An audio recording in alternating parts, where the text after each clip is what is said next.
Welcome back. This deck is called Tribute Flip Control.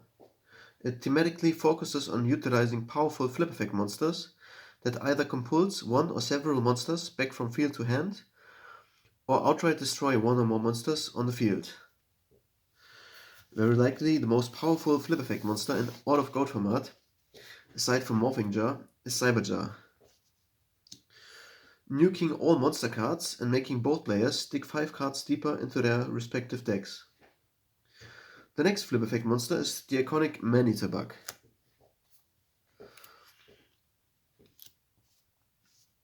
Who can destroy one monster on the field. Playing the next card is up to debate, as it is easily outclassed by Penguin Soldier. Hane-Hane can compulse one monster on the field to the hand, whereas Penguin Soldier can compulse up to 2 monsters to the hand. So feel free to replace Hane-Hane with Penguin Soldier. In this build I chose Hane-Hane for stylistic reasons. Tribute Flip Control implies we utilize flip effect monsters that require a tribute, and one of these tribute monsters is Hane-Hane's big brother, Hade-Hane, from Soul of the Duelist. Hade-Hane can put up to 3 monsters from the field back to the hand. Man-Eater Bug's big brother, Nobleman-Eater Bug, also requires a tribute in order to set it face down.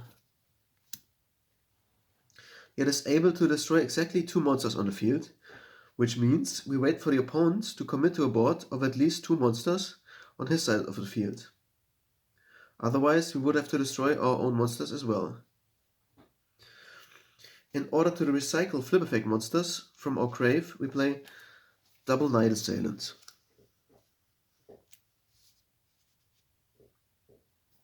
who in Goat format is semi-limited. Whenever he's discarded, we are allowed to return one other flip effect monster from our grave back to our hand. Apart from that, he, on being flip face up, can destroy one opposing monster. So as to reuse already flip face up flip effect monsters, I play triple Tsukuyomi,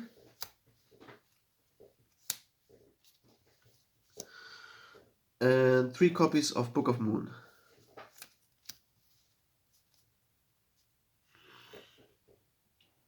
Tsukuyomi has the same flip face down effect as Book of Moon, but in a lockdown from hostile monster attacks, we can reuse Tsukuyomi's effect because it is a spirit monster that turn after turn returns to the hand during the end phase. Nobleman of Crossout, alongside Tsukuyomi and Book of Moon, is good for spot removal of opposing face down monsters. Now onto the earlier mentioned battle damage lockdown.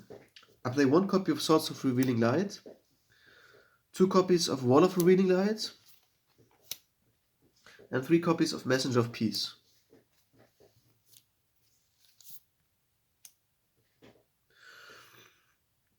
All of which prevent opposing monsters from attacking our weak monster lineup, considering their low stats. This deck's winning condition is then plain and simple. Firstly, create a lockdown, then use compulse-like or destroy-like flip effects over and over again to clear the opponent's monster zones, and eventually attack the opponent directly and deal chip damage turn after turn with our little beatsticks.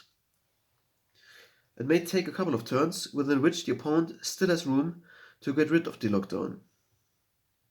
It is therefore only considered a casual just for fun build, whose win condition depends heavily on the stability of the lockdown.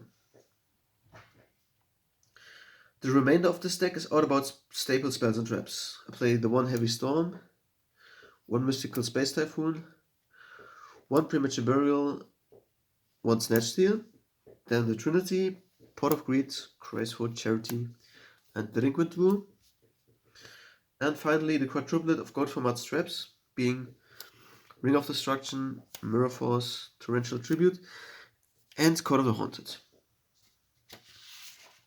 That's it for this deck profile. I hope you all enjoyed it. Thanks for watching, and until next time, your Retro Expert.